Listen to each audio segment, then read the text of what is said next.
when I give these types of presentations, it's usually a business situation. I've got lots of big slides with lots of charts on them that are easy to read. As I took my analog notes out this morning, I realized that I was going to have to make a concession to age and put my reading glasses on to speak to you. So with that out of the way, let me just say that I'd like to introduce the theme of this year's effort, which is investing in our spiritual lives.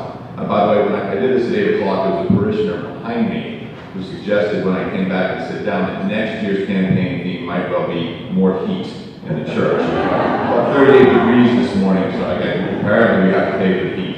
Keep that in mind as we go forward.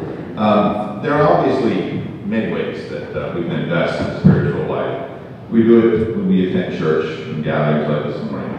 We do it when we engage with clergy in dialogue and conversation. And we do it in the many quiet moments of our lives where we're searching for something, reading, or taking some other type of personal reflection. However, one concrete way to invest in our spiritual lives is to help fund this wonderful church and all of the many great things it and the people associated with it do.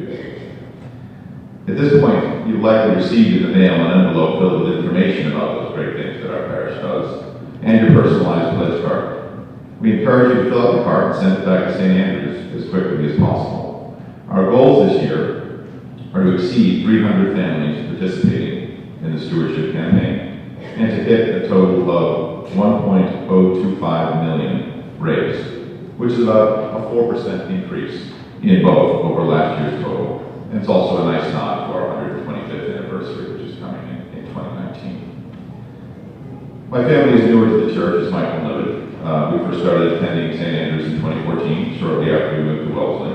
And during our first year at the church, we explored a variety of services and spoke at length with Adrian, Margaret, and Kat about the parish, the church, its resources, and its programs. And frankly, their openness, their honesty, and their passion for what they do really drew us in as a family and bound us quickly to the church. Our 4 children all attend church school. We've got 2 in the Right 13 program right now, and they were all baptized here, as Michael noted. We attend services regularly and frankly feel like there's something missing in our lives when we have to miss the time here at 10 o'clock in the morning with all of you. My wife Leighton and I realized quickly that the lifelong benefits provided by our spiritual home weren't supported as we might have hoped financially.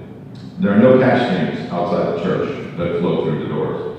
St. Andrews not only has to raise funds to pay for all of its expenses with some help from our endowment, but also must do its part to fund the diocese, not the other way around. So everything the church does, everything the diocese does, begins with us.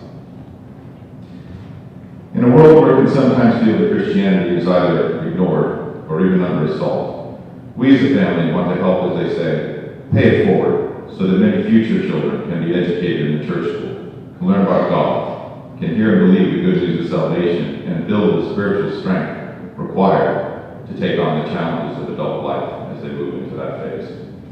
And it's not going to happen unless we support this church and support it personally. And so that's why we give. And it's a joy to be able to give. And we make it a priority in our house to give to the church. But don't just take it from me. Over the next 4 weeks, you'll hear from your fellow parishioners about why St. Andrews is important to them and how it factors into their financial support. Some will stand and speak, as I do here this morning, and others will offer written thoughts in our weekly bulletins. Should you miss any of these testimonials, you'll be able to find them on the St. Andrews website. As of last year, look for our weekly thermometer, tracking progress, updates in the epistle as well. And we'll hold another educational session, the date I don't think has been determined yet, to help you learn about how to give in a tax-advantaged way, if that's of interest to you. We're going to run a very short, sharp, but energetic process right up to Commitment Sunday, which is 4th of November, and Alan Jones will be here at that point with his Southern Brawl to close the campaign on Commitment Sunday, which again is 4th of November. So please pledge your generous support for St. Andrews. You can pledge using the cards or online. Payment is accepted in any number of ways. Our wonderful church, liturgical services, music, events, and outreach programs need you. And please do not hesitate to ask me or any member of the Stewardship Committee about stewardship.